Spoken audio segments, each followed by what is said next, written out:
Hello everyone, welcome back. Bongodev HTML Bangla crash course সিরিজের এই ভিডিওটিতে আমরা ওয়েব পেজ তৈরি করার জন্য যে সমস্ত ট্যাগস বা এলিমেন্টসের প্রয়োজন হয় সেগুলো শিখব এবং বিস্তারিত আলোচনা করব।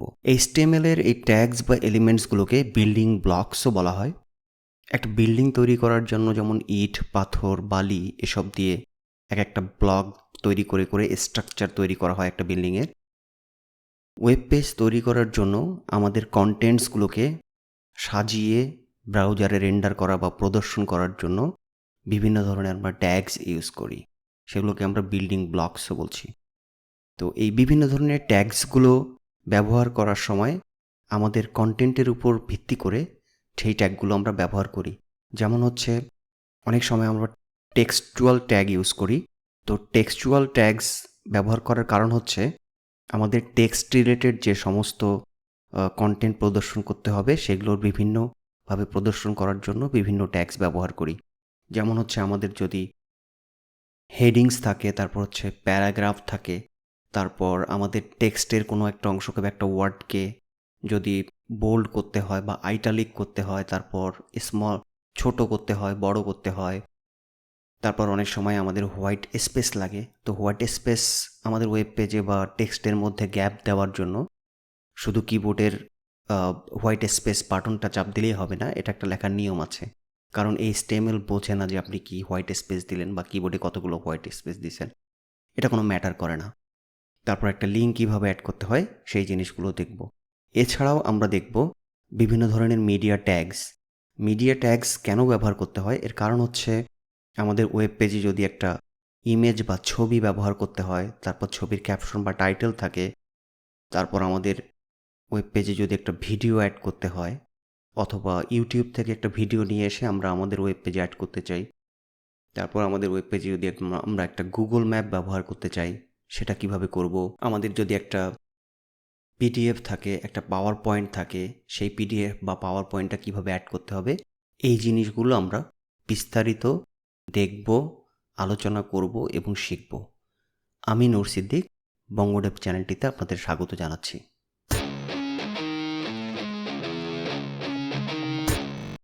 এখানে ফার্স্ট যে ট্যাগটা আমরা শিখব সেটা হচ্ছে HTML হেডিংস ট্যাগ। আর একটা হেডিংস ট্যাগ লিখি, যেমন H1 দিয়ে এখানে দিই হেডিং। কি দেখা যাচ্ছে? হেডিংসটিকে দেখা যাচ্ছে এখানে। HTML এ H1 হচ্ছে একটি হেডিং ট্যাগ। HTML এ 6টি হেডিং ট্যাগস আছে, একটু উপরের দিকে দিয়ে দিই। 6টি হেডিং ট্যাগস। এই হেডিংস ট্যাগটাকে আমরা কপি করি, 2, 3, 4, 5, 6। এটার নাম চেঞ্জ করে দিই, H2, H3, H4, তারপর এটাকে 5 করে দিই, H6। এই 6টা হেডিংস ট্যাগস HTML এ আমরা ব্যবহার করি। আর এখানে H1 হচ্ছে সবচাইতে বড় ট্যাগ, আর H6 হচ্ছে সবচাইতে ছোট ট্যাগ। H1 থেকে H6 এই 6টা ট্যাগের পারপাস বিভিন্ন। এখানে আমরা দেখতে পাচ্ছি যে যদি অনেক বড় একটা হেডিং লাগে বা একটা টাইটল লাগে তখন আমরা H1 ইউজ করব। তারপর তার চেয়ে একটু ছোট লাগলে H2, আবার একেবারেই যদি ছোট লাগে তখন হচ্ছে H6 হেডিং ট্যাগ ইউজ করব। আর এই হেডিং ট্যাগগুলোর সাথে, হেডিং ট্যাগের মধ্যে যে টেক্সটগুলো থাকে, কন্টেন্টগুলো থাকে, এই টেক্সটগুলোর সাথে অন্য টেক্সটের তফাৎ হচ্ছে এই হেডিং ট্যাগসগুলো একটু সাইজে বড়, তারপর হচ্ছে এগুলোর ফন্ট ওয়েট একটু বেশি, যেমন সবগুলো হচ্ছে বোল্ড, এমনিতেই বড়, তারপরে আবার এগুলো একটু বোল্ড। অন্য টেক্সটগুলো হয়তো বা বোল্ড থাকে না। আমাদের ওয়েব পেজের মধ্যে বিভিন্ন ধরনের হেডিং ইউজ করার জন্য এই 6টি ট্যাগ ইউজ করতে পারি আমরা। তো এগুলোর নাম দিই হচ্ছে হেডিং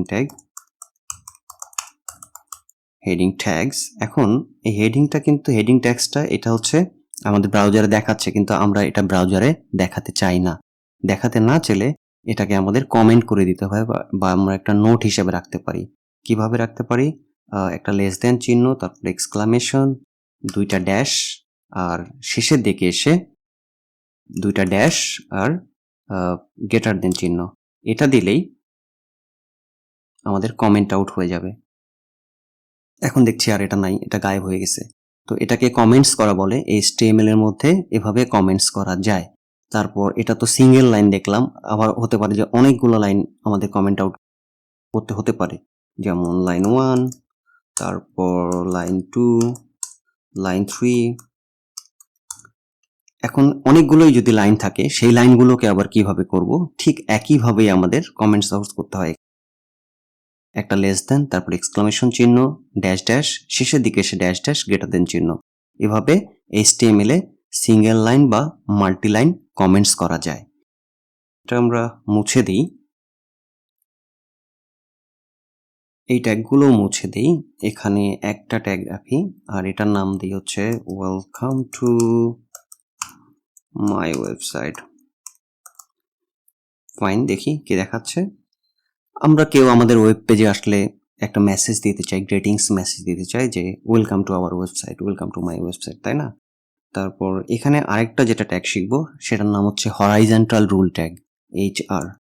তো হরাইজন্টাল রুল ট্যাগের বৈশিষ্ট্য হচ্ছে যেখানে অ্যাড করব সেখানে একটা এই ধরনের হরাইজন্টাল রুল দিয়ে দিবে, একটা দাগ। যেমন হচ্ছে আমাদের পেজের মধ্যে একটা কলম দিয়ে দাগ কাটি আমরা, তো এই ধরনের একটা হরাইজন্টাল দাগ দিয়ে দেবে। হরাইজন্টাল হচ্ছে এক্স অক্ষ বরাবর, এক্স অক্ষ বা এক্স অ্যাক্সিস বরাবর, আর ভার্টিক্যাল হচ্ছে ওয়াই অ্যাক্সিস বা ওয়াই অক্ষ বরাবর। এখানে আমাদের যদি কখনো প্রয়োজন হয় একটা হরাইজন্টাল রুল ট্যাগের, তখন আমরা HR ট্যাগ দিয়ে ওটা লিখতে পারি।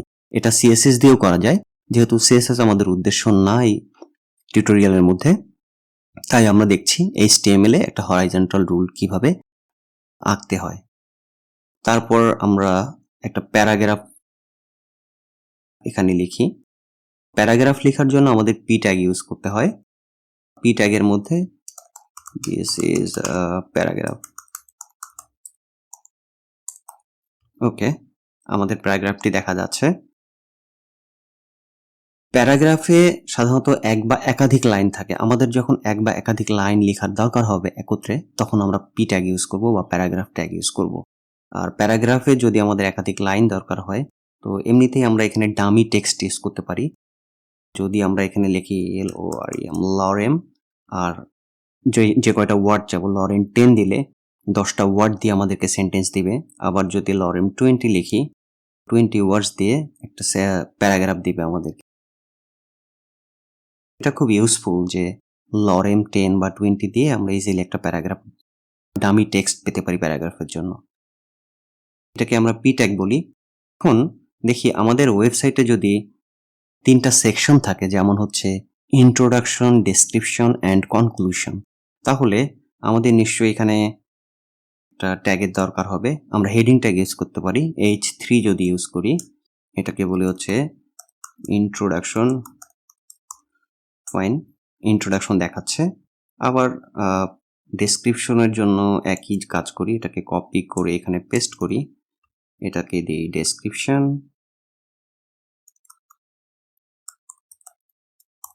আবার এখানে একটা পেস্ট করি, এটার নাম দিয়ে হচ্ছে কনক্লুশন। দেখি আমাদের ওয়েব পেজে কি হয়েছে। এখন আপনারা ক্লিয়ারলি দেখতে পাচ্ছেন যে এখানে ইন্ট্রোডাকশন আসছে, ডেসক্রিপশন আসছে এবং কনক্লুশন আসছে। তো এটা তফাৎ হচ্ছে যে P ট্যাগের টেক্সটগুলো হচ্ছে নর্মাল, এবং হচ্ছে আমাদের হেডিং ট্যাগগুলো একটু সাইজে বড় এবং ফন্টগুলো হচ্ছে বোল্ড বা একটু ফন্ট ওয়েট বেশি। এইভাবেই আমাদের বিভিন্ন প্যারাগ্রাফের টাইটেল বা হেডিংস করার জন্য কিন্তু আমরা হেডিংস ট্যাগসগুলো ইউজ করতে পারি। H1 থেকে H6 এই 6টা ট্যাগ হেডিং ট্যাগ হিসেবে ব্যবহার করা হয়। এরপর আমরা এগুলো একটু কেটে দিই, এতগুলো আমাদের দরকার নাই, আমরা একটা রাখি, কেটে দিলাম। কখনো কখনো যেটা হয়, আমাদের কিছু টেক্সটকে আইটালিক করতে হয়, তাই না? আমরা যেটা দেখি যে বাঁকা করে লেখাগুলো থাকে, তো আইটালিক করার জন্য আমাদের যেটা করতে হয়, এখানে একটা এমফ্যাসাইজ ট্যাগ অ্যাড করতে হয়, এবং এমফ্যাসাইজ ট্যাগের মধ্যে এই যতটুকুকে আমরা বাঁকা করতে চাই ততটুকুকে এখানে দিয়ে দেব। পেস্ট করলাম এখানে। এখন এই যে ইফ সাম বাঁকা হয়ে গেছে, হ্যাঁ, আইটালিক হয়ে গেছে, এমফ্যাসাইজড ট্যাগ দিয়ে আইটালিক করা হয়। আবার যদি আমরা এটাকে বোল্ড করতে চাই তাহলে স্ট্রং ট্যাগ দিতে হবে। স্ট্রং ট্যাগ দিলে এখানে দেখা যাচ্ছে এটা বোল্ড হয়ে গেছে, অন্যান্য টেক্সট থেকে এটার দিকে একটু দৃষ্টি আকর্ষণ করা যাচ্ছে। তারপর এখানে অনেক সময় আমাদের একটু বড় করতে হয় এই লেখাগুলোকে, একটু কেয়ারফুলি নোটিস করি। যদি এখানে এটাকে একটু ছোট করে দিই, এটাকে আবার একটু ছোট করে দিই, আমরা দেখি এখানে বিগ দিয়ে দিই, কি হয়? বিগ বিগ দিলে যেটা হচ্ছে, নর্মাল টেক্সটের সাথে এই টেক্সটটা কিন্তু তফাৎ হয়ে গেছে, কম্পারেটিভলি একটু বড় হয়ে গেছে, তাই না? তো বিগ ট্যাগ এই জন্য ইউজ করা হয়। অনেক সময় একটু বড় করতে হয়, অনেক ছোট করতে হয়। যেহেতু বিগ আছে তাহলে নিশ্চয়ই স্মল আছে। স্মল ট্যাগ দেখি কি হয়। তো স্মল ট্যাগ কিন্তু এই দুইটা ওয়ার্ড থেকে কম্পারেটিভলি ছোট হয়ে গেছে, তুলনামূলকভাবে একটু ছোট হয়ে গেছে। এইভাবে বিগ এবং স্মল ট্যাগস ইউজ করা হয়। অনেক সময় আমাদের কিছু জিনিসের প্রয়োজন হয়, যেমন পাওয়ার, যেমন এক্স এর পাওয়ার হচ্ছে 2, তারপর হচ্ছে x to the power y. আবার অনেক সময় উপরের দিকে ট্রেডমার্ক, যেমন টিএম একটা সিম্বল থাকে ছোট করে। তো কিভাবে আমরা সেটা দেখবো যে কিভাবে এটা করি, এটা হচ্ছে সুপারস্ক্রিপ্ট ট্যাগ ইউজ করতে হয়। তো সুপারস্ক্রিপ্ট ট্যাগে আমরা লরেম এর উপরে অথবা এক্স এর উপরে 2 দিই, এক্স এর উপরে 2 অ্যাড করি, দেখি কি আসছে, এক্স স্কোয়ার হয়ে গেছে। এই কোনো কিছুর উপরে যেমন পাওয়ার করার জন্য আমাদেরকে সুপারস্ক্রিপ্ট ট্যাগ ইউজ করতে হয়। আবার অনেক সময় থাকে যে হচ্ছে টিএম, ট্রেডমার্ক, এরকম করে থাকে, যে সামথিং ট্রেডমার্ক। তো এইভাবে তখন ছোট করার জন্য, উপরে এটা পাওয়ার করে ছোট করার জন্য সুপারস্ক্রিপ্ট ট্যাগ ইউজ করা হয়। আবার আমরা যদি দেখি যে কেমিক্যাল কম্পোজিশন বা রাসায়নিক সংকেত লেখার জন্য অনেক সময় অপোজিট একটা কাজ করতে হয়, ঠিক উল্টা একটা কাজ করতে হয়। যেমন অক্সিজেনের রাসায়নিক সংকেত হচ্ছে O2, তাই না? আমরা একটু লিখি ও এবং হচ্ছে এখানে 2, এটা তো ও স্কোয়ার হয়ে গেল। তাহলে এখানে আমাদের একটা সাবস্ক্রিপ্ট ট্যাগ অ্যাড করতে হবে। উপরেরটা ছিল হচ্ছে সুপারস্ক্রিপ্ট, আর এখন হচ্ছে সাবস্ক্রিপ্ট। তো এটা করে দিচ্ছি কি, O2 করে দিয়েছে, যেমন অনেক সময় করতে হয় H2O। আমি এখানে পানির সংকেত লিখলাম। এইভাবে যদি আমাদের রাসায়নিক সংকেত বা সাবস্ক্রিপ্টের প্রয়োজন হয় তখন সাব ট্যাগ ইউজ করা হয়, আর যদি উপরের দিকে পাওয়ার লাগে তখন সাব ট্যাগ ইউজ করতে হয়। অনেক সময় আমরা ডিলিট করে দিতে পারি, যেমন এটাকে ডিলিট করে দেই কিছু একটা, যেমন একটা টেক্সট লিখি আর এটাকে আমরা ডিলিট করে দেব। তাহলে এখানে আমাদের ইউজ করতে হবে হচ্ছে ডেল ট্যাগ। ডিলিট ইউজ করলে এটা কেটে যাবে, এটাকে স্ট্রাইক থ্রু বলে। স্ট্রাইক থ্রু হচ্ছে আমাদের কিছু একটা টেক্সট আমরা কেটে দিতে চাই, বা এইভাবে কেটে আমরা যেমন কলম দিয়ে দাগ কেটে দিই মাঝখানে, মানে এটা এখানে অপ্রয়োজনীয়, সেটার জন্য আমাদের ডেল ট্যাগ ইউজ করতে হয়। সাধারণত ডেল ট্যাগ ইউজ করা হয় না বা সাজেস্ট করা হয় না, বাট জানা থাকলো যে যদি কখনো প্রয়োজন হয় তাহলে তো আমরা ডেল ট্যাগ ইউজ করতে পারবো। আবার অনেক সময় কিছু টেক্সটকে হাইলাইট করতে হয়, যেমন সেটাতে আমরা বলি, সেটার নাম হচ্ছে মার্ক ট্যাগ। যদি আমরা মার্ক করে দিই, আমাদের টেক্সট ইয়েলো মার্ক হয়ে গেছে। অনেক সময় ওয়েবসাইটে থাকে যে একটু আলাদাভাবে মার্ক করে দেওয়া থাকে দৃষ্টি আকর্ষণ করার জন্য। তো এখানে আমরা কিন্তু মার্ক ট্যাগও ইউজ করতে পারি। কমেন্টসের কথা বলছিলাম। তো এখানে একটা ওয়েবসাইটের মধ্যে তো অনেক সেকশনই থাকতে পারে, যেমন হচ্ছে আমাদের একটা ন্যাভবার বা ন্যাভিগেশন বার থাকতে পারে। তো ন্যাভবারের মধ্যে কি থাকে, সাধারণত আমাদের ওয়েব পেজগুলো থাকে, যেমন হচ্ছে অ্যাবাউট, হোম, তারপর হচ্ছে কন্ট্যাক্ট, তারপর সার্ভিসেস। তো এই জিনিসগুলো থাকে। তো সেটার জন্য একটা কমেন্ট করে দেওয়া যেতে পারে ন্যাভবার উপরে। এইভাবে একটা কমেন্টে বলে দিতে পারি আমরা এখানে ন্যাভবার। তারপর মাঝখানে কিছু সেকশনস থাকতে পারে, তখন বলতে পারি সেকশন, মেইন সেকশন, তারপর হচ্ছে সেকশন 2, এই টাইপের। তারপর একটা ওয়েব পেজের নিচের দিকে একটা ফুটার থাকে, এই ফুটারে বলতে পারি যে ফুটারে আমরা সাধারণত করি, কপিরাইট লিখি বা অনেকগুলো লিঙ্কস দিয়ে দিই বিভিন্ন পেজের। তো সেই ফুটারের আগে আমরা বলতে পারি এটা ফুটার, হ্যাঁ, এই ধরনের কমেন্ট আউট করে রাখা হয়। আমি আসলে কমেন্টসের HTML এর পেজের মধ্যে কমেন্টস করার বিগ ফ্যান না। বাট অনেক সময়ই কিন্তু এটা ইউজফুল। কারো বুঝতে সুবিধা হয় যখন রিফ্যাক্টর করবে বা কিছু চেঞ্জ করবে, তখন খুব সহজেই বোঝা যায় যে কমেন্টস দেখেই বোঝা যায় কোনটা কোন সেকশন বা কোনটা কোন জিনিস ওয়েব পেজের মধ্যে। আরেকটা জিনিস যদি আমরা খেয়াল করি, ধরেন আমার যদি কখনো প্রয়োজন হয় যে এই এর পরের জিনিসটুকুকে আমি আলাদা করে দেব, আলাদা একটা প্যারাগ্রাফে লিখব বা নিচের দিকে নামায় দিতে চাই। HTML কিন্তু এটাকে কেয়ার করে না। কোনো কিছুই হয়নি। তারপর যদি আমি এখানে আরো হোয়াইট স্পেস দিয়ে দিই, আমরা যাই করি না কেন HTML এ যায় আসে না। HTML এখানে কোনো চেঞ্জ করে না বা কোনো কিছুই করে না। হোয়াইট স্পেস বা তারপর হচ্ছে এই যে নতুন লাইন দিছি, এই লাইনগুলো কিন্তু HTML কেয়ার করে না। তো এই ধরনের ইমপ্যাক্ট ফেলানোর জন্য যদি আমি এটাকে আলাদা করে দিতে চাই, আমি আগের অবস্থায় নিয়ে আসি, যে অবস্থায় ছিল এটাকেও নিয়ে আসি আগের অবস্থায়। ওকে, তো এটাকে কিছুই করছে না, দেন এখনো কিছুই হচ্ছে না। তো এটাকে আলাদা করার জন্য আমার একটা ব্রেক ট্যাগ দিতে হয় এখানে, বিআর। এই যে আলাদা হয়ে গেল, একটা নতুন লাইন চলে আসলো। আবার যদি আরেকটা লাইন দিতে চাই, আবার একটা বিআর ট্যাগ দেই, সেভ করি, নতুন লাইন চলে আসছে।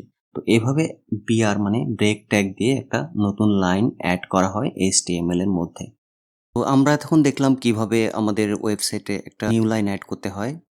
পর আমি যেমন বলছিলাম যে কি এখানে হোয়াইট স্পেস লাগতে পারে, যেমন এটা কিন্তু আমাদের ওয়েবসাইটে কোনো ইম্প্যাক্টই ফেলছে না, তাই না? কোনোভাবেই হোয়াইট স্পেস দেওয়া যাচ্ছে না। হোয়াইট স্পেস লেখার নিয়ম আছে, সেটা হচ্ছে নন ব্রেকিং স্পেস দিয়ে লিখতে হয়।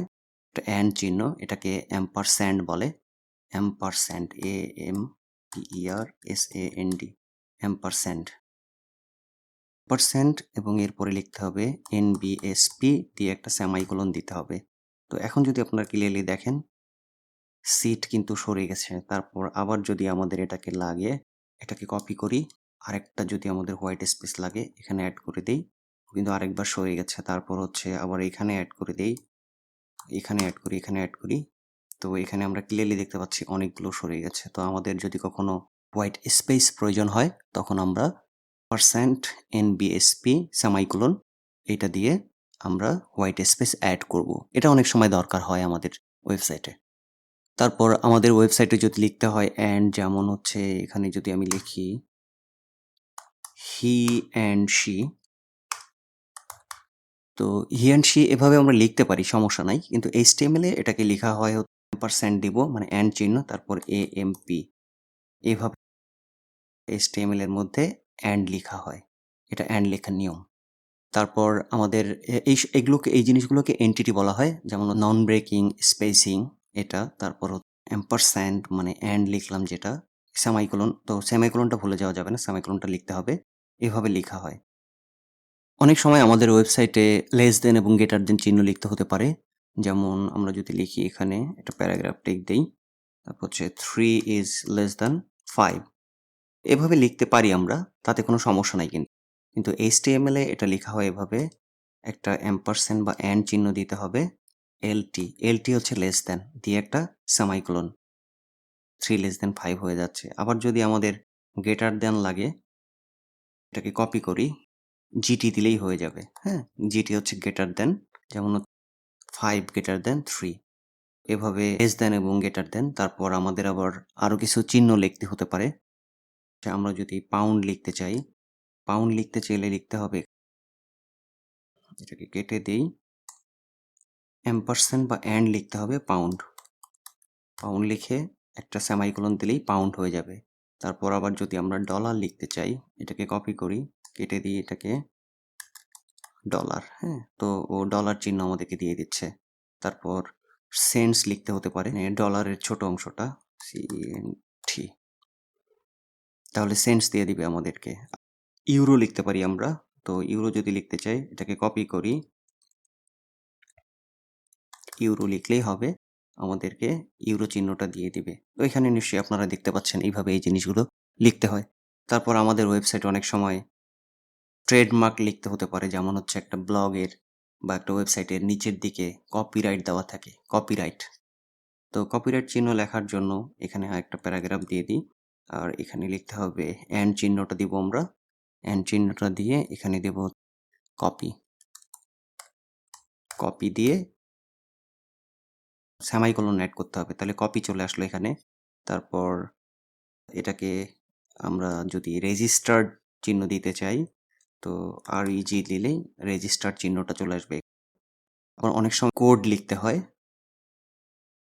কোড লেখার যেমন আমরা যদি একটা ইনস্ট্রাকশন দেই, একটা পি ট্যাগে বলি যে P tag can be written as,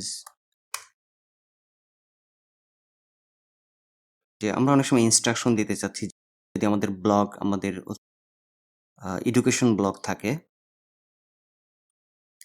education ব্লগে আমরা হয়তো বা বলতে চাচ্ছি যে পি ট্যাগকে এইভাবে লেখা হয়, তখন আমাদের একটা কোড ট্যাগ লিখতে হবে, কোড ট্যাগ। আর কোড ট্যাগের মধ্যে পি ট্যাগ কীভাবে লিখি, একটা পি ট্যাগ হচ্ছে লেস দেন থাকবে, গ্রেটার দেন থাকবে, তাই না? এখানে আমরা দিই হচ্ছে অ্যাম্পারস্যান্ড লেস দেন, তারপর পি লিখলাম, আবার লিখলাম অ্যাম্পারস্যান্ড জিটি, আমাদেরকে পি দিয়ে দিচ্ছে। তারপর এখানে লিখি হচ্ছে প্যারাগ্রাফ,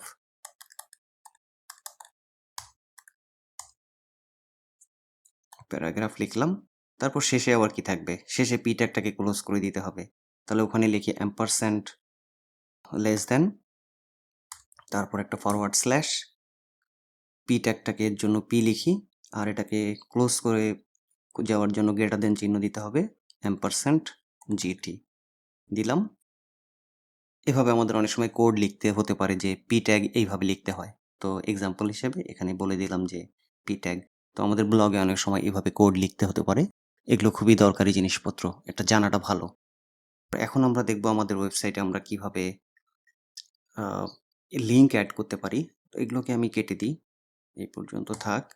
একটা লিঙ্ক অ্যাড করার জন্য আমাদের অ্যাঙ্কর ট্যাগের প্রয়োজন হয়। অ্যাঙ্কর ট্যাগকে এ দিয়ে লিখে, অ্যাঙ্কর ট্যাগ লেখার পর এখানে রেফারেন্সটি দিতে হবে। যেমন আমরা যদি চাই যে এখানে facebook.com,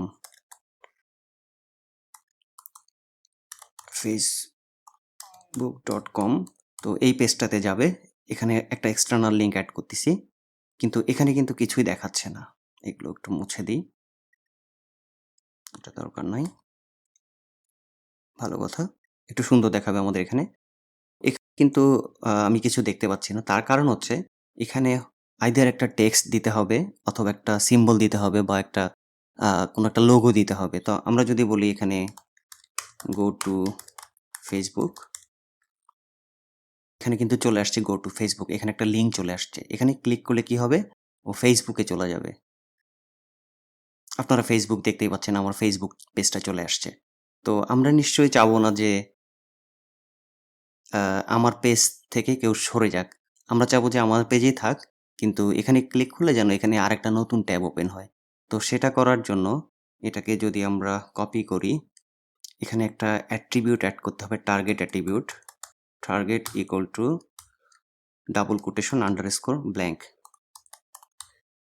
target equal to underscore blank দিয়ে আমাদের অন্য একটা পেজের জন্য অন্য একটা ট্যাব খোলা হয়। এখন এখানে যদি আমরা ক্লিক করি, ও কিন্তু নতুন একটা ট্যাব খুলেছে। আমাদের আগের ট্যাব ছিল এটা, নতুন ট্যাবে চলে গেছে। এইভাবে আমাদের ওয়েব পেজের মধ্যে এক্সটার্নাল পেজ অ্যাড করতে হয়। তারপর আমরা দেখি কিভাবে আমাদের যে এটা তো শুধু index.html, তারপরে এখানে আমাদের তো আরও কিছু পেজ থাকতে পারে, তাই না? যেমন আমাদের যদি about.html, আমাদের অ্যাবাউট পেজটা, তারপর কন্ট্যাক্ট পেজটা থাকতে পারে, contact.html। এই পেজগুলো লিখি। এই পেজগুলোকে কিভাবে আমরা এই পেজের মধ্যে ইনকর্পোরেট করব সেটা দেখব এখন। এগুলো ইমেজের মধ্যে চলে গেছে, এগুলোকে একটু বাইরে দিয়ে দিই। মুভ, কন্ট্যাক্টটাও চলে গেছে, বাইরে দিয়ে আসি। মানে আমরা আমাদের মেইন ডিরেক্টরিতে রাখতে যাচ্ছি। যে অ্যাবাউট আমরা যদি ইনকর্পোরেট করতে চাই, অ্যাবাউটটাকে একটু লিখে নেই। এখানে আমরা আমাদের একটা বয়লার প্লেট বা মেইন স্কেলেটনটা অ্যাড করি এখানে HTML এর জন্য, দিয়ে দিল। বডির মধ্যে একটা h1 ট্যাগ দিয়ে দেই, দিস ইজ অ্যাবাউট পেজ বলি, অ্যাবাউট পেজ, এটা গেল। তারপর আমরা কন্ট্যাক্ট পেজে আসি। কন্ট্যাক্ট পেজে আবার আমাদের বয়লার প্লেট বা স্কেলেটনটাকে নিয়ে নিই, নেওয়ার পর এখানে একটা h1 ট্যাগ দিয়ে দিই, দিয়ে এখানে বলি this is contact page, right? তো কন্ট্যাক্ট পেজ এইভাবে। এখন আমরা HTML এর মধ্যে আসি। HTML এর মধ্যে আসে কিন্তু একইভাবে অ্যাঙ্কর ট্যাগের মধ্যে এই জিনিসগুলো এই লিঙ্ক এক্সট্রা ইন্টারনাল লিঙ্কগুলোকে অ্যাড করব। এটা কেটে দিই, একটু আলাদা করে দিই। একটা অ্যাঙ্কর ট্যাগ অ্যাড করি এখানে। তো এখানে বলে দেব স্ল্যাশ করলেই কিন্তু আমার ডিরেক্টরির মধ্যে যে ফাইলসগুলো আছে এগুলো চলে আসছে। এখানে দিলাম অ্যাবাউট পেজ। তো এখানে একটু বলে দিই অ্যাবাউট, যেহেতু আমাদের একটা টেক্সট বা কিছু দিতে হবে। আবার এটাকে আমরা কপি করি। কপি করার পর এটাকে বলে দিই হচ্ছে আমাদের কন্ট্যাক্ট পেজ। তো আমাদের আলাদা আলাদা করে পেজগুলো চলে আসার কথা। এখানে একটা ব্রেক অ্যাড করি, তারপর হচ্ছে এটার পরে একটা ব্রেক অ্যাড করি, তার মানে লাইন ব্রেক দিচ্ছি যাতে করে আমাদের আলাদা আলাদা লাইনে দেখায়। এখন কি হচ্ছে, আমরা বেসিক্যালি আছে কিন্তু হচ্ছে এটা একটু নামটা চেঞ্জ করে দিই। এটা হচ্ছে হোম। আমাদের মেইন পেজের মধ্যে থাকবো আমরা। তো মেইন পেজের মধ্যে আছি, যেমন এখানে ক্লিয়ারলি দেখতে পাচ্ছি আমাদের ওয়েবসাইটের নাম নূর ওয়েব এবং হোম। এখন আমরা যদি অ্যাবাউট পেজে যেতে চাই, তো এখানে আমরা চাবো যে হচ্ছে আমাদের পেজেই থাক, তাই না? তো অ্যাবাউট পেজে ক্লিক করলে দিস ইজ অ্যাবাউট পেজ। আর এখানে যদি একটু কেয়ারফুলি আমরা ইউআরএলটা দেখি, এটা হচ্ছে আমাদের মনের মতো কাজ করছে, তারপরে অ্যাবাউট পেজে চলে যাচ্ছে। আবার যদি আমরা ব্যাকে আসি, এটা কেন অ্যাবাউট দিয়েছিলাম, এটাকে কন্ট্যাক্ট করে দিই।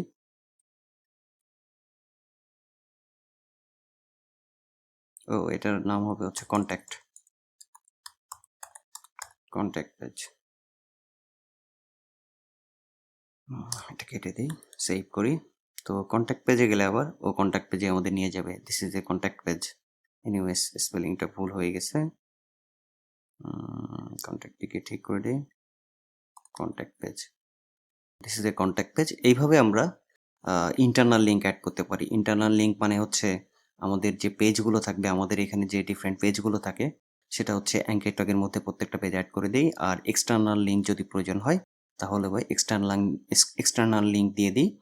আর এখানে একটা অ্যাট্রিবিউট আলাদা একটা ট্যাবের মধ্যে, যেমন এখানে একটা ট্যাবের মধ্যে ওপেন হয়েছে, তো এই আলাদা ট্যাবে ওপেন করার জন্য টার্গেট ইকুয়াল টু আন্ডারস্কোর বলে দিই। আর নর্মালি যদি একই পেজে থাকে, যেমন এগুলোর ক্ষেত্রে এই টার্গেট ইকুয়াল টু সেলফ, এইটা অটোমেটিক্যালি বাই ডিফল্ট এটা হচ্ছে সেলফ। তো এখানে যদি দিই, এখানে লিখি হচ্ছে সেলফ আন্ডারস্কোর সেলফ,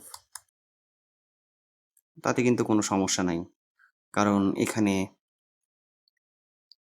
এটা হচ্ছে অ্যাবাউট পেজেই চলে যাবে, কোনো সমস্যা নাই। এটা বাই ডিফল্ট সেলফ থাকে, কিন্তু সেলফ আমাদের দেওয়ার প্রয়োজন হয় না। এটা না দিয়ে আমরা এইভাবে দিয়ে দিই। আর যদি আলাদা করে অন্য একটা পেজে ক্লিক করতে হয় বা একটা ক্লিক করে অন্য একটা ট্যাবের মধ্যে ওপেন করতে হয়, তখন টার্গেট অ্যাট্রিবিউটটা ইউজ করি, target equal to blank. That's it. এখন আমরা দেখব আমাদের ওয়েব পেজের মধ্যে কিভাবে মিডিয়া ফাইলস ইউজ করতে হয়।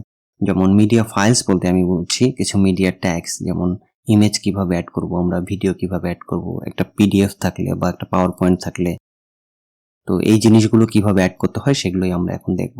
আমরা শুরুতেই একটা ইমেজ অ্যাড করি, এগুলো কেটে দিই। ইমেজ অ্যাড করার জন্য আমাদের একটা ইমেজ ট্যাগ লাগে, ইমেজ ট্যাগ। তো এখানে একটু যদি আমরা কেয়ারফুলি নোটিস করি, আমি আগেও বলেছিলাম যে H1 বা কিছু tag, most of the tags হচ্ছে একটা স্টার্ট ট্যাগ থাকে এবং একটা এন্ড ট্যাগ থাকে। আর এগুলো হচ্ছে সেলফ ক্লোজিং ট্যাগ।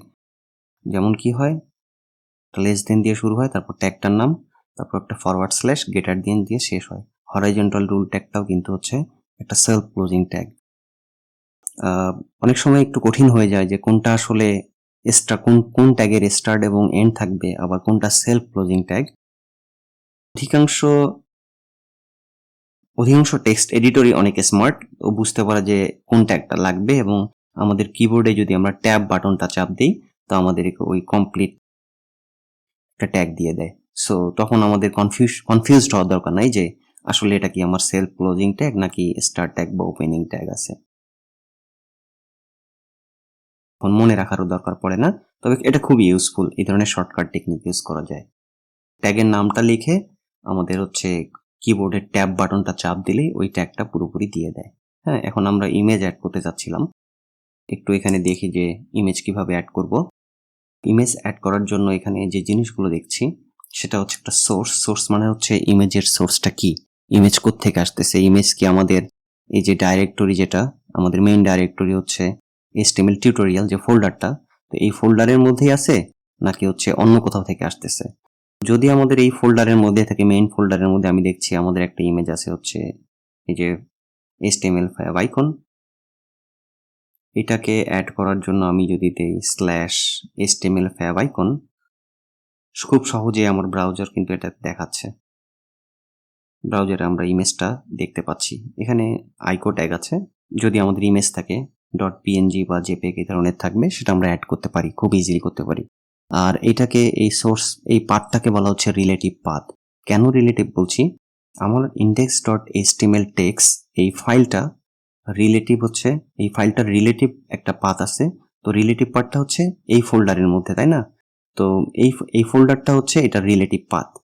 যেহেতু এই ফোল্ডারের মধ্যেই, এই যে HTML টিউটোরিয়াল ফোল্ডারের মধ্যেই আমার এটা আছে, তো আমি একটা স্ল্যাশ দিয়ে ওই ফাইলটার নামটা দিলাম বা ইমেজটার নাম দিলাম।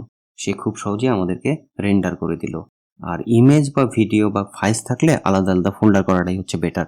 যেমন এখানে যদি একটা ফোল্ডার করি ইমেজেস, হ্যাঁ, এর মধ্যে সব ইমেজ রাখবো আমরা। তো ইমেজ রেখে এইটাকে ড্র্যাগ করে এখানে সরাই দিই ইমেজের মধ্যে। ওকে, আমি মুভ করাই দিলাম। এখন প্রবলেম হচ্ছে এটা আমাদের নাই। কেন নাই? আমাদের পার্টটা কিন্তু বা ইমেজের লোকেশনটা কিন্তু রিলেটিভ পার্টটা এখন ঠিক নাই। কারণ হচ্ছে আমরা লিখতেছি index.html ফাইলের মধ্যে, কিন্তু তার এই এক প্যারালালি একটা ফোল্ডার আছে ইমেজেস। তাহলে সেই ফোল্ডারটা দিতে হবে /images, দেওয়ার পর আমরা ফ্যাভ আইকন স্ল্যাশ হচ্ছে ফাইলের নামটা দিব। সে কিন্তু এখন ইজিলি বুঝতে পারছে এটা রিলেটিভ পাথ কোনটা। এটা হচ্ছে রিলেটিভ পাথ। তো রিলেটিভ পাথ পাওয়ার কারণে সে এখানে রেন্ডার করছে। কিন্তু আমাদের আরেকটা প্রবলেম আছে। এখানে যখন দেখছি এই যে আমাদের যে ফ্যাভিকন আইকনটা ছিল ওইটাও কিন্তু চেঞ্জ হয়েছে। কেন চেঞ্জ হয়ে গেছে? তো ওইটা রিলেটিভ পাথ কিন্তু এখন আর ঠিক নাই। তো ওইটা রিলেটিভ পাথ ঠিক করার জন্য আমার এখানে দিতে হবে /images, ফোল্ডারটা দিলাম, স্ল্যাশ হচ্ছে ফাইলের নামটা। এখন ইজিলি কিন্তু আমাদের সেই ফ্যাভিকন আইকনটাও দেখা যাচ্ছে। এটা হচ্ছে রিলেটিভ পাথের কথা বললাম। এখন এটাকে যদি এই ইমেজ সোর্সটা যদি আমি ইমেজটার লোকেশনটা যদি আমি ফুল দিয়ে দিই, তখন সেটা হচ্ছে অ্যাবসোলুট পাথ। তো অ্যাবসোলুট পাথ এর একটা ভালো এক্সাম্পল দিতে পারি, সেটা হচ্ছে আমরা যদি অনলাইন থেকে একটা ইমেজ নেই, যেমন এখানে যদি আমরা pixels.com এ যাই, এখান থেকে ক্লিক করে এখানে একটা সার্চ করি যে আমরা কিসের ছবি চাই, বেবিস। দেখি কি কি বেবিসের ছবি আসতেছে। দুটা কিউট বাচ্চা আসছে। এইটা নিয়ে নেই ছবিটা। Open image in new tab. তো আমাদের কাছে এটার পাথের লোকেশনটা আছে, তাই না? তো আমরা এটাকে কপি করলাম। এখন রিলেটিভ পাথের বদলে এখানে অ্যাবসোলুট পাথ দিয়ে দিলাম। ইমেজটা কিন্তু এই বাকিটুকু ছাড়াও কাজ করবে। ওকে, তো অ্যাবসোলুট বলতেছি কেন? এখানে পুরো লোকেশনটা দিয়ে দিছি। আমাদের একটা ইমেজ যেটা হচ্ছে অনলাইনে অ্যাভেলেবল আছে এখন, এবং আমরা যদি সেই পুরো এই যে HTTPS মানে পুরো পাথের লোকেশনটা দিয়েছি, এখন এটা আমাদের ওয়েব পেজে রেন্ডার করবে। দেখি আমরা কি করতেছে। ওয়াও, অনেক বড় ছবিটা। কারণ হচ্ছে ছবিটার উইথ এবং হাইট বা দৈর্ঘ্য বা প্রস্থ অনেক বেশি। তো এই কারণে এটা এখানে রেন্ডার করছে অনেক বড়ভাবে। তাহলে আমরা একটা কাজ করতে পারি, ইমেজগুলোর হাইট এবং উইথ একটু কমাই নিয়ে আসি। কমাই নিয়ে আসলেই আমাদের ব্রাউজারে খুব ভালোভাবে দেখতে পারবো। তো তার আগে আরেকটু জিনিস বলে নেই। এখানে যখন দেখছি সোর্স ইকুয়াল টু হচ্ছে সামথিং, তারপর এখানে অল্টার ইকুয়াল টু সামথিং, এই জিনিসগুলো কিন্তু আগেও যেমন বলেছিলাম অ্যাট্রিবিউটস, যেমন হচ্ছে নেম একটা অ্যাট্রিবিউটস, এখানে একটা সমান সমান চিহ্ন থাকে, তার বামে একটা কি থাকে এবং ভ্যালু থাকে। আর ভ্যালুটা হচ্ছে ডাবল কোটেশন বা সিঙ্গেল কোটেশনের মধ্যে দেওয়া হয়। এখানে ডাবল কোটেশন দেওয়া আছে, সিঙ্গেল কোটেশনও কিন্তু কাজ করবে, এইভাবে দিলেও কাজ করবে, কোনো সমস্যা নাই। তবে ডাবল কোটেশন দেওয়াটা ভালো। ডাবল কোটেশন এটা একটা ভেরি গুড কনভেনশন যে আমরা ডাবল কোটেশন ইউজ করতেছি। ফাইন, এখানেও সেটা দেখতে পাচ্ছি। এই যে সোর্সটা, যেটা ইমেজের সোর্সটা হচ্ছে নেম, আমাদের অ্যাট্রিবিউট নেম, সমান সমান চিহ্ন মাঝখানে, তার ডান পাশে ডাবল কোটের মধ্যে ভ্যালুটা, তো ইমেজের লোকেশনটা দিয়ে দিছি, এটা একটা অ্যাট্রিবিউট। আর এখানে অটোমেটিক্যালি অল্টার চলে আসছে, কারণ হচ্ছে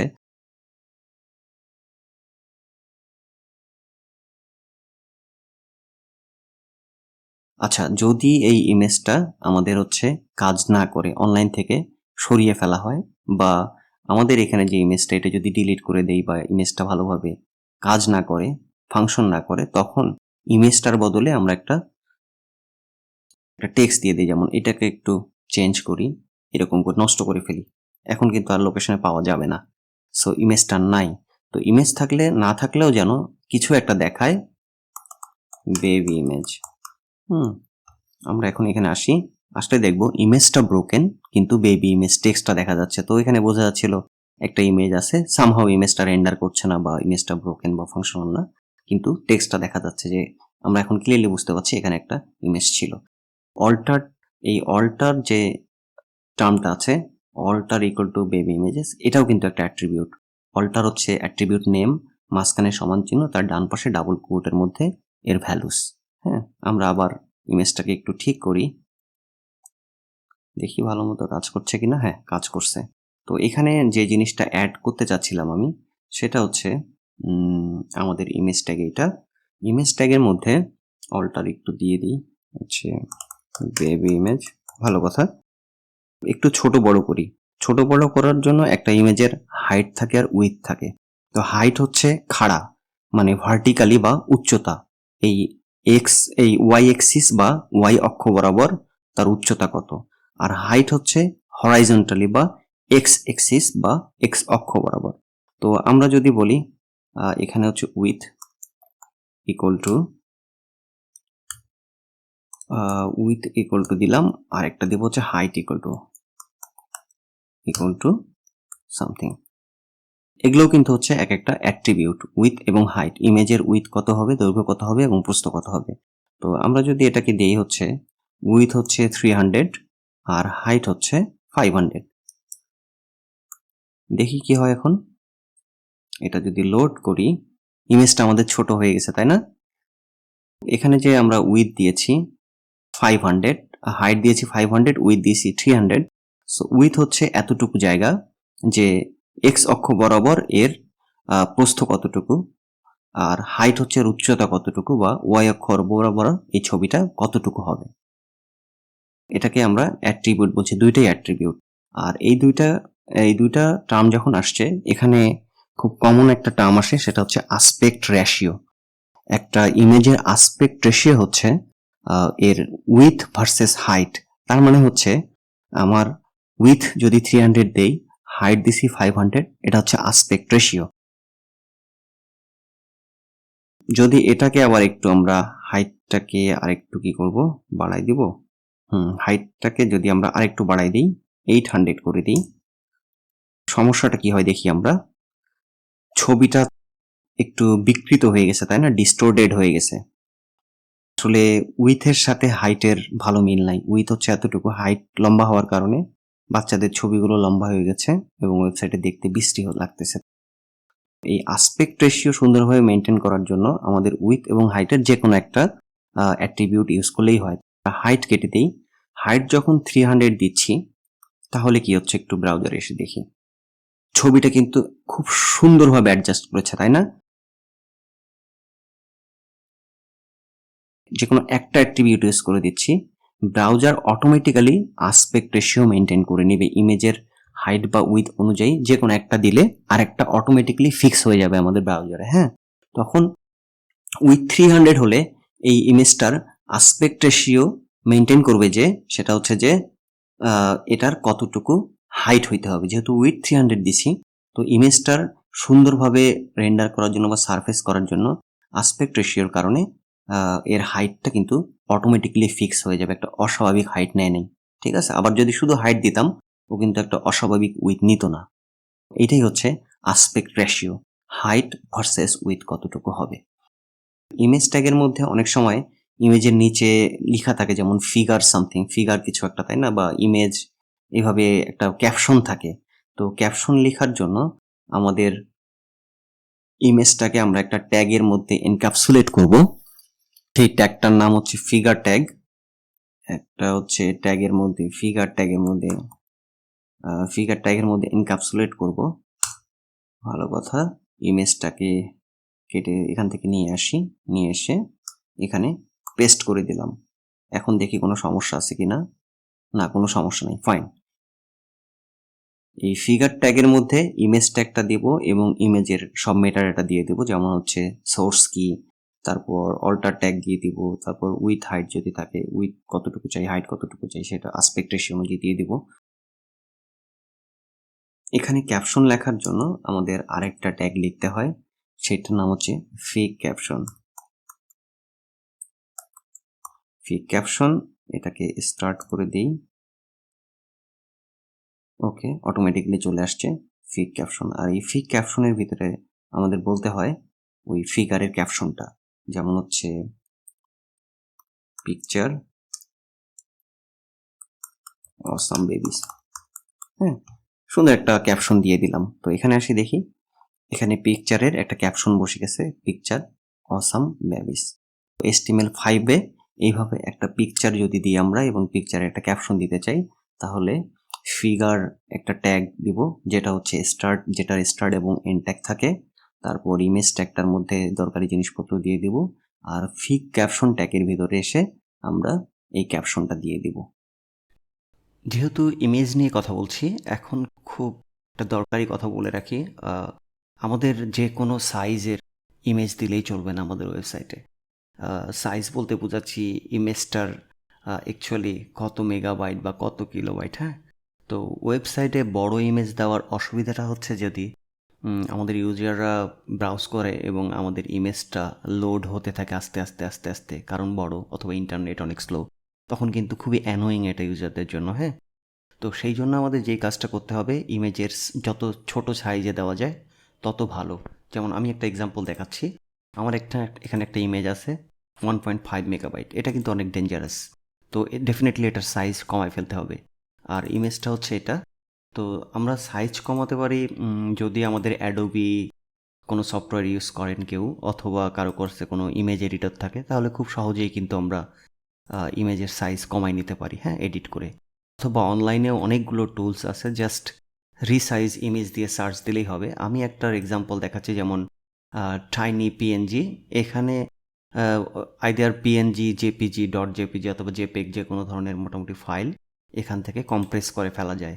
যেমন এটার সাইজ হচ্ছে আমার 1.5 মেগাবাইট, তাই তো এখানে দেখা যাচ্ছে। ওপেন করি এটা, তো এখানে দেখা যাচ্ছে 1.5 মেগাবাইট। এটাকে আমি কম্প্রেস করে ফেলবো, একটু বড় করে নিই।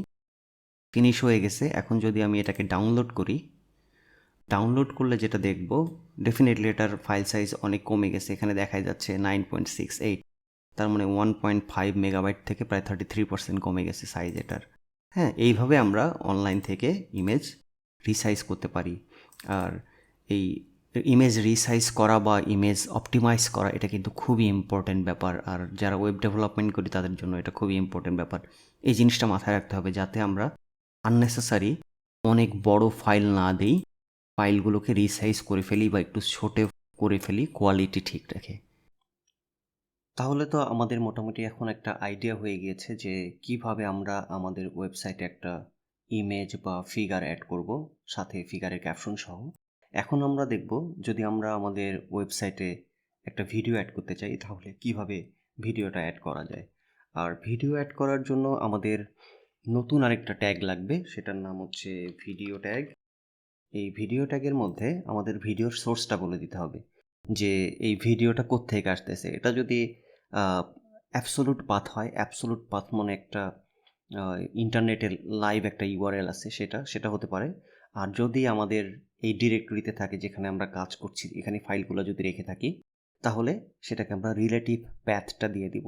রিলেটিভ প্যাথ হচ্ছে, আমি যেহেতু এই ডিরেক্টরিতেই কাজ করছি, আমার ফোল্ডারটা এখানেই আছে, ভিডিও ফাইলটা এখানেই আছে, যেমন হচ্ছে আরটি ইন্টেলিজেন্স। তো এই ভিডিও ফাইলটা যদি আমরা এখন দিয়ে দিই, সব কিছু দিয়ে দিলাম, দেখি এবার কি হয়। পাথও বলে দিয়েছি। আমাদের ওয়েবসাইটে একটু যাই আমরা এখন, এটা কেটে দিই। তো আমাদের ওয়েবসাইটে গেলে দেখলাম এটা আসছে, কিন্তু ভিডিওর কিছুই নেই, একটা ছবি দেখা যাচ্ছে। তাহলে কি করা যায়? প্রথমত যেটা করি, এটার একটা অনেক বড় দেখাচ্ছে, তো একটু উইথটা কমাই দিই। উইথ ইকুয়ালস দিয়ে দিই হচ্ছে 700 পিক্সেল। দেখি একটু ছোট হয়ে গেছে। এখন এই ভিডিওটাকে চালানোর জন্য আমাদের কন্ট্রোলার দরকার, তাই না? একটা অন অফ বাটন বা ভলিউম ইনক্রিজ করার জন্য, ডিক্রিজ করার জন্য একটা বাটন দরকার। তাহলে সেখানে আমরা একটা অ্যাট্রিবিউট অ্যাড করতে পারি কন্ট্রোলস। হ্যাঁ, এই কন্ট্রোলস অ্যাট্রিবিউটটা অ্যাড করলে যদি আমরা সেভ করি তাহলে এই ভিডিওটা এখন আমরা রান করতে পারবো বা ভিডিওটা অন করে দিতে পারবো। দেখি যদি বাটন Practical চাপ। applications in real life in the upcoming future leaves us stunned. Although movies nice. আমরা ভলিউমও কমাইতে বাড়াইতে পারি, অফ করে দিতে পারি, এটাকে আবার বড়ও করতে পারি। হ্যাঁ, এই কাজগুলো আমরা এখন করতে পারছি। সুন্দর। কন্ট্রোলস অ্যাড করে দিলাম। আর এটার জন্য আরেকটা যেটা কাজ করব, অনেক সময়ই আমাদের যেটা হয়, আমাদের ওয়েবসাইটে অনেক বড় একটা ভিডিও থাকে, যেমন ভিজিটর যদি আমাদের ওয়েবসাইটের কোনো একটা পেজে যায় তাহলে হয় কি ভিডিওটা চলতেই থাকে, তাই না? ব্যাকগ্রাউন্ডে একটা ভিডিও চলতেই থাকে কন্টিনিউয়াসলি। তো এইটার জন্য আমাদের যেটা দিতে হবে, তখন কখনো দরকার হতে পারে এমনটা যে ইউজার গিয়ে ক্লিক করবে, ভিডিওটা দেখবে। সেটা যদি ইনলাইন ভিডিও হিসেবে থাকে, মানে একটা কিছু ডেসক্রিপশন থাকে, তার মাঝখানে ভিডিওটা থাকে, একটা রেলিভেন্ট ভিডিও, তখন এখানে ক্লিক করবে। কিন্তু যদি শুরুতেই একটা ভিডিও থাকে সেক্ষেত্রে আমরা যেটা করতে পারি, ইউজার জাস্ট পেজটা লোড করবে বা পেজটা ভিজিট করবে, সাথে সাথেই চলে যাবে, ভিডিওটা অন হয়ে যাবে বা ভিডিওটা চলা শুরু করবে।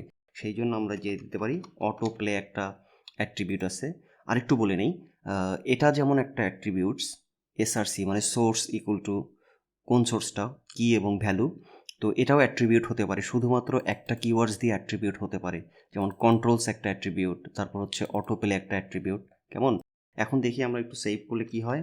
practical এই যে applications in real automatically life শুরু হয়ে in গেছে। the upcoming future leaves us stunned. আমাদেরকে Although movies tend to exaggerate AI for এখানে কি করতে হচ্ছে, অটো প্লে দেওয়ার কারণে যেটা হয়েছে, আমাদেরকে কোনো বাটন চাপতে হয়নি। আরেকবার দেখি, আরেকবার সেভ করি। practical applications in real life in the তো অটো প্লে অ্যাট্রিবিউটটা দিলে অটোমেটিক্যালি যখন লোড হবে আমাদের ব্রাউজারে, ভিডিওটা অটোমেটিক্যালি চলা শুরু করতে হবে, কাউকে এসে স্টার্ট বাটনটা চাপ দিতে হবে না। এটা একটা অ্যাট্রিবিউট। তারপর যেটা হতে পারে, আমরা চাই যে এটা যদি অল্প কয়েক সেকেন্ডে, যেমন 9 সেকেন্ডের, কিন্তু হোয়াট ইফ ইউজার 9 সেকেন্ডের বেশি আছে বা 20 সেকেন্ড ধরে আছে, তাহলে ভিডিওটা কি অফ হয়ে যাবে? আমরা চাই যে ভিডিওটা আবার শুরু থেকে শুরু হবে। হ্যাঁ, মানে ইউজার যতক্ষণ থাকবে ততক্ষণ ভিডিওটা চলতেই থাকবে। তো সেইটার জন্য একটা অ্যাট্রিবিউট অ্যাড করে দেওয়া যায়, এটাকে আমরা লুপ বলি। লুপ অ্যাট্রিবিউটটা দিলে যেটা হবে, এটা শেষ হয়ে গেলে আবার নিজে নিজেই শুরু হয়ে যাবে। practical applications in দেখা যাক। real life in the stunned. Although movies tend to exaggerate AI for dramatic effect, there is still some truth in these movies. Practical applications in real life in the upcoming future. তার মানে loop add করার কারণে যেটা হচ্ছে, ভিডিওটা continuously চলতে থাকবে, কাউকে অটোমেটিক্যালি অফ হয়ে যাবে না, বা ভিডিও হঠাৎ করে অফ হয়ে গেছে, ব্যাপারটা সিচুয়েশনটা এরকম হবে না। ইউজার যতক্ষণই আমাদের ওয়েবসাইটে থাকবে ততক্ষণই ভিডিওটা চলতেই থাকবে। তারপর যেটা হয় যে, এটা তো সাউন্ড সহ আছে, যেমন আমরা যখনই চালাই দিচ্ছি এটা সাউন্ড চলে যাচ্ছে, Practical applications in real life in the upcoming. কিন্তু ভিডিওর ব্যাকগ্রাউন্ডে সাউন্ড আছে, আমরা সাউন্ড চাচ্ছি না, শুধুমাত্র আমরা চাচ্ছি ভিডিওটাই চলবে। হ্যাঁ, এইটার জন্য আমরা যেটা করতে পারি, আমরা আরেকটা অ্যাট্রিবিউট অ্যাড করতে পারি, মিউটেড অ্যাট্রিবিউটটা অ্যাড করে দিলে ভিডিওটা অটোমেটিক্যালি চলবে এখন। তারপর লুপিং হবে, তার মানে শেষ হয়ে গেলে শুরু হয়ে যাবে, কিন্তু কোনো সাউন্ড থাকবে না, ব্যাকগ্রাউন্ডে সাউন্ড থাকবে না। দেখি, ভিডিওটা চলতেছে অটোমেটিক্যালি মিউটেড, মানে কোনো সাউন্ড নাই। তো ইউজার যতক্ষণ থাকবে সাইটে ততক্ষণই ভিডিওটা চলতে থাকবে, আর কোনো অডিও থাকবে না। হ্যাঁ, তারপর অনেক সময় হতে পারে ব্যাপারটা এরকম যে, আমার একটা ভিডিওর শুরুটা ব্ল্যাক বা কোনো কিছুই নাই, তো আমি এখানে একটা ছবি দিয়ে দিতে চাই। কেমন? যে একটা ছবি দিয়ে দিব, অন্য কোনো একটা ছবি দিয়ে দিব, ঠিক এই ছবিটা না। তো এখানে আমার একটা ছবি আছে অলরেডি, তো পোস্টার। তো এই পোস্টারটা আমি ভিডিও শুরুতে দিতে চাই, এই পোস্টারটা না দিয়ে আমি এই পোস্টারটা রাখতে চাই। তো তখন যেটা হবে, আমার সাইটে আরেকটা অ্যাট্রিবিউট অ্যাড করতে হবে, এটা পোস্টার যদি অ্যাড করি, কোন পোস্টারের রিলেটিভ প্যাথটা দিয়ে দিতে হবে বা অ্যাবসলিউট প্যাথটা দিয়ে দিতে হবে। তো প্যাথটা আমার এখানে একটা পোস্টার অলরেডি এখানে ফাইল আছে বা একটা ইমেজ আছে, এই কারণে এটা আমি রিলেটিভ প্যাথ হিসেবে দিয়ে দিচ্ছি। আর এটা আমার পোস্টার। হ্যাঁ, এটা দিলে যেটা হবে, আমি যদি সেভ করি, শুরুতে কিন্তু দেখা যাচ্ছিল। আমি একটু করি, অটো প্লে অফ করে দিই, তাহলে দেখতে সুবিধা হবে। দেখতে পাচ্ছি আমরা এখন এই যে আগের যে ছবিটা ছিল সেই ছবিটা নাই, এখন আমার এই পোস্টার যেটা আমি অ্যাড করেছি সেই পোস্টারটা এখানে ভিজিবল হচ্ছে।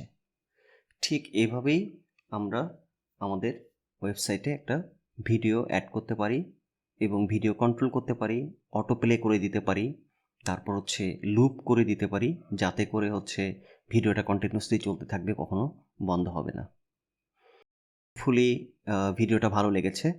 আর এটার পর আমরা আরেকটা ট্যাগ শিখব, সেই ট্যাগটার নাম হচ্ছে আইফ্রেম। তো নর্মালি কি হয়, এই ভিডিও ছাড়াও হতে পারে না, আমরা আমাদের সাইটে একটা ইউটিউবের ভিডিও অ্যাড করতে চাই। তো আমি একটা ইউটিউবের ভিডিওতে যাচ্ছি, এটা আমার একটা ফেভারিট আর্টিস্টের মিউজিক ভিডিও। তো আমি চাই এই ভিডিওটাই আমার ইউটিউবের ভিডিওটাই আমার ওয়েবসাইটে আমি এমবেড করব, হ্যাঁ, বা অ্যাড করব। কীভাবে করতে হবে, এখানে একটা শেয়ার নামে অপশনস আছে, হ্যাঁ, এই যে শেয়ার, এই শেয়ারে ক্লিক করব। করার পর যেটা করতে হবে, এমবেড যে সেকশনটা দেখা যাচ্ছে, এমবেড ক্লিক করব। এটা করবে কি, আমার পুরো ফাইলটা কীভাবে এমবেড করতে হবে সেটা একটা ট্যাগ সহ পুরো সোর্সটা দিয়ে দিবে। এটা যদি আমরা কপি করি, কপি করার পর আমরা এসে আমাদের এখানে অ্যাড করে দিই,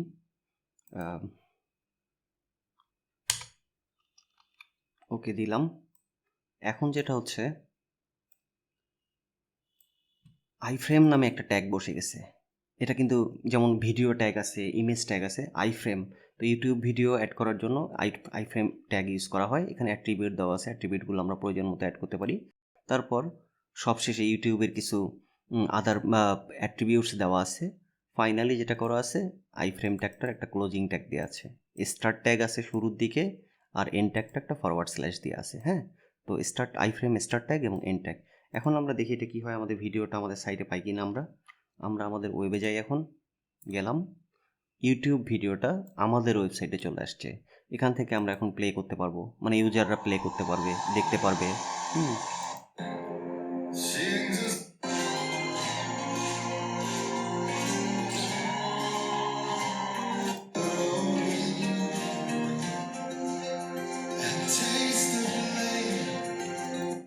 রাইট, আমরা দেখলাম এখন কিভাবে আমাদের একটা ইউটিউব ভিডিও আমাদের সাইটে আমরা অ্যাড করতে পারি, বা আমাদের ওয়েব পেজের মধ্যে অ্যাড করে দিতে পারি। আর এই আইফ্রেমের যদি একটু কথা বলি আমি, তো এই আইফ্রেম ট্যাগটা এতটাই পাওয়ারফুল, চিন্তা করা যাবে না। মানে ভয়ঙ্কর রকমের পাওয়ারফুল। তো আমি একটু দেখাই কতটা পাওয়ারফুল এটা। ইউটিউবটাকে সরাই দেই, এখন আমরা আমাদের মেইন কোডে আসি। এটা এতটাই পাওয়ারফুল যে অন্য একটা সাইট, অন্য একটা মানুষের ব্লগ বা অন্য মানুষের একটা ওয়েবসাইট একদম আমাদের ওয়েবসাইটের মধ্যে নিয়ে আমরা ঠিক ব্রাউজারে ওদের সাইটে ভিজিট করলে যেভাবে হবে, যেভাবে কাজ করা যায়, আমাদের সাইটে এসেও সেই একইভাবে কাজ করা যাবে। যেমন এখানে একটা এক্সাম্পল আছে, যে হচ্ছে freesiteatlanta.org। এই সাইটটাকে আমরা আমাদের সাইটে ইনকর্পোরেট করব। দেখি কীভাবে করা যায়। তো এই আইফ্রেম দেবো আমরা। আইফ্রেম দেওয়ার পর সোর্সের মধ্যে আমরা এখন কিন্তু যে পার্টটা দিলাম, এই প্যাডটা হচ্ছে অ্যাবসোলুট পাথ, কারণ এটা হচ্ছে ওয়েবে এক্সিস্ট করে, ওয়েবে লাইভ। তো আশা করি আমাদের কাছে এটা অ্যাটলিস্ট এখন পর্যন্ত ক্লিয়ার হয়েছে যে হোয়াট ইজ অ্যাবসোলুট প্যাথ আর হচ্ছে রিলেটিভ প্যাথ। তো যেহেতু এটা লাইভ সাইটের একটা ইউআরএল, এই জন্য এটাকে বলতেছি আমরা অ্যাবসোলুট প্যাথ। তো আইফ্রেমের মধ্যে এটা দেওয়ার পর এই সাইটটা যখনই আমি দিলাম, দেখি আমাদের সাইটে গিয়ে কী হয়। Did you see that? পুরো সাইটটাই চলে আসছে। এটা একটু বড় করে দিই, আমি 900 করে দিই। 900 পিক্সেল দিলে কি হয়, হাইট হচ্ছে 600। তো এটাকে যদি আমি একটু বড় করি, দেখা যাচ্ছে পুরা সাইটটাই আমাদের এখানে চলে আসছে। এবং আমরা যদি একটু ওখানে আর একটু দেখি, এখানে টুলস আছে, ফ্যাক আছে, ফ্রিকোয়েন্টলি আস্কড কোশ্চেনে যদি যাই, এই কোশ্চেনগুলো দেখতে পারবো। আমরাও আমাদের সাইটে যদি এসে ফ্যাকে ক্লিক করি, ফ্রিকোয়েন্টলি আস্কড কোশ্চেনগুলো দেখতে পারবো। ঠিক ওখানে যেভাবে কন্ট্রোল করা যাচ্ছে, এখানেও একইভাবে কন্ট্রোল করা যাচ্ছে। মানে আইফ্রেমটা এতটাই পাওয়ারফুল। আমি জাস্ট দেখানোর জন্য আপনাদেরকে দেখালাম, বাট এটা রিকমেন্ডেড না। হোপফুলি ফ্রিসাইট অ্যাটলান্টা আমার বিরুদ্ধে আইনানুগ ব্যবস্থা নিবে না, যাতে করে আমার জেলে না যেতে হয়। তো এনিওয়েজ, এটা উচিত না, কিন্তু আমি দেখালাম যে অ্যাকচুয়ালি এই আইফ্রেম ট্যাগটা কতটাই পাওয়ারফুল। তারপর এই আইফ্রেম ট্যাগের শুধু এটাই কাজ না, আরও কিছু কাজ দেখাচ্ছি। যেমন হচ্ছে আমরা যদি আমাদের সাইটে একটা পাওয়ার পয়েন্ট অ্যাড করতে চাই, মানে পাওয়ার পয়েন্টে স্লাইড থাকে না, স্লাইড 1, স্লাইড 2, স্লাইড 3, তো সেইটা আবার আইফ্রেম আমরা ইউজ করি পাওয়ার পয়েন্টের স্লাইড আমাদের এখানে স্লাইডিং করার জন্য। বাট আমরা সরাসরি এই ধরনের একটা ফাইল অ্যাড করতে পারি না। যেমন এখানে একটা ফাইল আছে empty slide.ppt, দেখি আমরা এটা অ্যাড করি এখানে। empty রিলেটিভ প্যাথ দিয়ে দিই, empty নাম কি, empty slides.pptx। তো এটা যদি দেই, আমরা একটু আমাদের সাইটে গিয়ে দেখি কি হচ্ছে।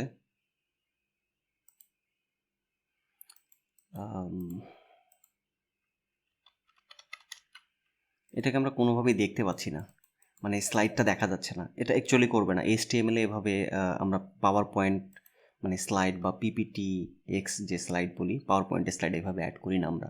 তো এটার অনেকগুলাই ওয়ে আছে, তো আমি একটা সহজ ওয়ে দেখাচ্ছি। এই যে পাওয়ার পয়েন্ট স্লাইডটা আছে, এটা প্রথমে আমরা গুগল ড্রাইভে আপলোড করব, drive.google.com। তো গুগল ড্রাইভে আপলোড করার পর যখন ওপেন করব, আমরা আমাদের স্লাইডগুলো খুব সহজে দেখতে পাচ্ছি, তাই না? এইবার আমরা যেই কাজটা করব, এটাকে ওই যে ইউটিউবের আইফ্রেমের মতো এমবেড করব। তো ফাইলে যাই আমরা, ফাইলে গিয়ে এখানে একটা অপশনস আছে পাবলিশ টু ওয়েবে পাবলিশ করার জন্য, হ্যাঁ। তারপর এখানে আরেকটা 1-2টা বাটন আছে লিঙ্ক, এমবেড। আমি এমবেডে ক্লিক করব।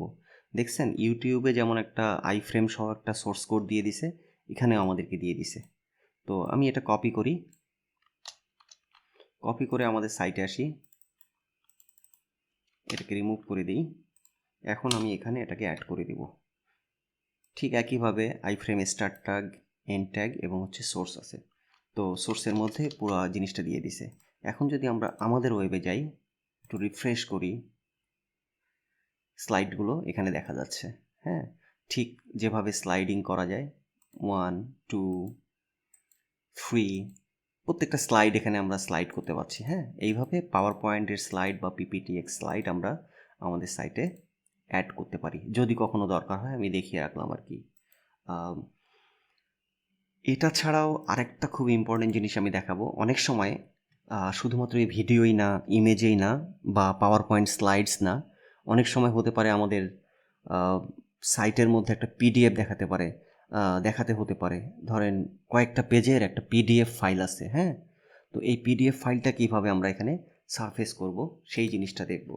তো এই PDF ফাইল অ্যাড করার জন্য আমাদের আলাদা আরেকটা নতুন ট্যাগ শিখতে হবে।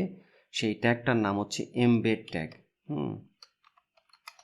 এই যে এমবেড ট্যাগটা, এই এমবেড ট্যাগের মধ্যে আমরা আমাদের একটা পাওয়ার পয়েন্ট স্লাইডকে আমরা, বা পাওয়ার পয়েন্ট না, একটা PDF ফাইলকে আমরা ইনকর্পোরেট করে দিব, যাতে করে আমাদের কম্পিউটারে একটা PDF যেভাবে দেখা যায়, আমাদের ওয়েবেও যেন দেখা যায় সেভাবে, হ্যাঁ।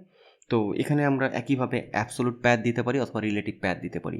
আর যেহেতু আমার ফাইল একটা আছে এখানে টেস্ট PDF, তো এইখানে আমি অ্যাবসোলুট প্যাথটা দিয়ে দিই, টেস্ট PDF, সেভ করি। এখন আমরা আমাদের ওয়েবসাইটে এখানে চলে আসি।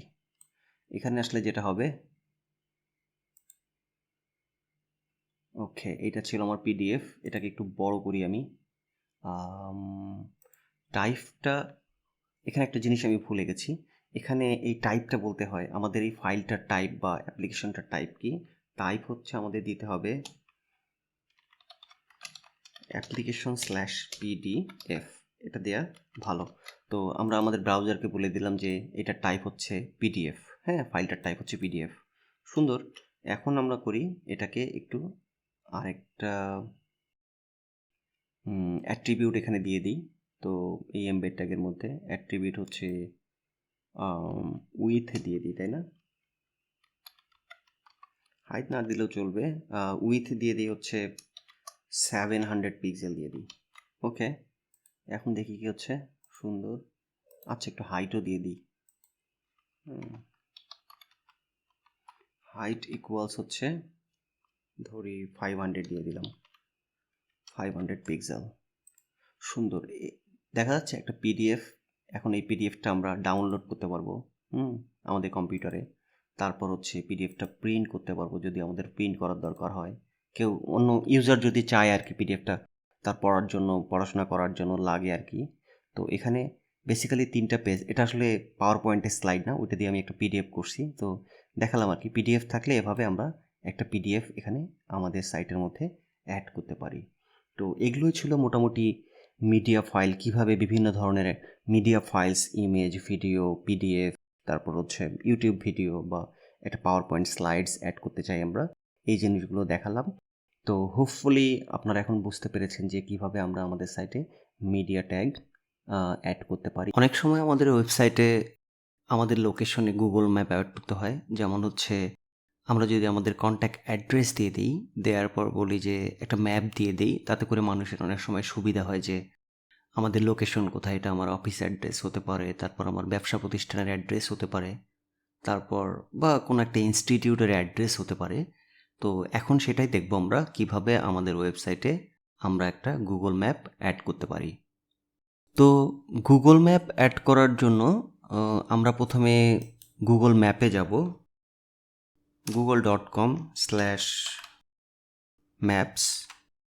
গুগল ম্যাপসে গেলে এখান থেকে আমরা যেটা করতে পারি, আমরা আমাদের লোকেশনটা বলে দিতে পারি। যেমন হচ্ছে আমার লোকেশন যদি মিরপুর বাস স্ট্যান্ডে হয়, তো মিরপুর বাস স্ট্যান্ডের ম্যাপটা আমাকে দেখাচ্ছে এখানে। হ্যাঁ, এই যে একটা রেড সিম্বল দিয়ে দেখাচ্ছে যে আমার লোকেশন হচ্ছে মিরপুর বাস স্ট্যান্ডে এবং মিরপুরের আশেপাশের এরিয়াগুলোকে দেখাচ্ছে। তো এটার এখন কিভাবে আমরা আসলে আমাদের ওয়েবসাইটে অ্যাড করব, সেটা করার জন্য আমরা এখানে যাব হচ্ছে শেয়ার বাটনটাতে ক্লিক করব। তো এই ধরনের একটা লিঙ্ক আসলো। এইবার আমরা ক্লিক করব হচ্ছে এমবেড এ ম্যাপ। মনে আছে আইফ্রেম আমরা ইউজ করছি, তো এটা আমাকে আমার কোডটা দিয়ে দিচ্ছে যে আমার ওয়েবসাইটে এটা যদি আমি কপি করে আমার ওয়েবসাইটে বসায় দেই এখানে, তো সে আমাকে ম্যাপটা এখন আমার ওয়েবসাইটে দেখাবে। এখানে একটা ডিফল্ট হাইট উইথ দেওয়া আছে। তো আমি এখন এটা সেভ করে দেখি আমরা আমাদের ওয়েবসাইটে গিয়ে কি হচ্ছে। সুন্দর, আমাদের ওয়েবসাইটের মধ্যে গুগল ম্যাপটা চলে আসছে। তো ম্যাপটা প্রবাবলি একটু বড় দেখাচ্ছে বা হাইটটা অনেক বেশি। তো আমরা এটাকে একটু মডিফাই করি, উইথ হাইট দিয়ে একটু মডিফাই করি। উইথ দিয়ে দিই হচ্ছে 80%। মানে আমাদের ব্রাউজারের যতটুকু জায়গা এটার 80% নেবে। হ্যাঁ, আর হাইট 400 দিয়ে দিই, 400। আর এখানে অটোমেটিক্যালি দেয়া আছে যে স্টাইল বর্ডার 0, যাতে এখানে বাজে একটা বর্ডার না দেখা যায়, এবং অ্যালাউ ফুল স্ক্রিন অ্যাট্রিবিউটগুলো দেওয়া আছে। তো এখন আমরা এটা সেভ করে দেখি যে আমাদের সাইটে গিয়ে কি হচ্ছে। এখন আমাদের সাইটে মোটামুটি খুব সুন্দরভাবে এটা দেখাচ্ছে যে গুগল ম্যাপটা মিরপুর 12 বাস স্ট্যান্ড। এবং এখান থেকে যদি আমি জুম ইন বা জুম আউট করতে চাই, এখানে প্লাস এবং মাইনাস বাটন দেওয়া আছে। তো জুম ইন যদি করি একটু বড় হয়ে যাবে, তারপর মিরপুরের আশেপাশের এরিয়া কি, রোডগুলো কোথায়, সেগুলো ক্লিয়ার দেখা যাচ্ছে। আবার যদি জুম ইন করি, সো ইউজাররা খুব সহজেই আমাদের সাইটে এসে গুগল ম্যাপ থেকে আমাদের লোকেশনটা বের করে ফেলতে পারবে, যদি আমরা এভাবে আমাদের একটা গুগল ম্যাপ এমবেড করে দেই আমাদের লোকেশনে। যেমন কন্ট্যাক্ট আস পেজে অথবা আওয়ার লোকেশনস। হ্যাঁ, বিভিন্ন জায়গায় বিভিন্নভাবে গুগল ম্যাপ ইউজ করা হয় অনেক সময়। তো আমার জাস্ট দেখানোর উদ্দেশ্য ছিল যাতে করে আপনারা খুব সহজেই আপনাদের ওয়েবসাইটে যদি চান কখনো, বা যদি কখনো দরকার পড়ে, একটা গুগল ম্যাপ অ্যাড করতে পারেন। অনেকটা লম্বা সময় নিয়ে HTML এর ট্যাগসগুলো আলোচনা করলাম। আশা করি ট্যাগস সম্পর্কে আপনাদের একটা মোটামুটি ভালো ধারণা হয়েছে। এই ট্যাগসগুলোই মূলত আমরা সবসময় ওয়েব পেজ ডেভেলপ করার জন্য বা ওয়েব ডেভেলপমেন্টে ব্যবহার করি। সো আপনারা নিজেরাও একটু প্র্যাকটিস করেন, বোঝার চেষ্টা করেন, ট্যাগসগুলো শেখেন, এবং পরবর্তী ভিডিওতে আমরা দেখব কিভাবে HTML একটা লিস্ট তৈরি করতে হয়।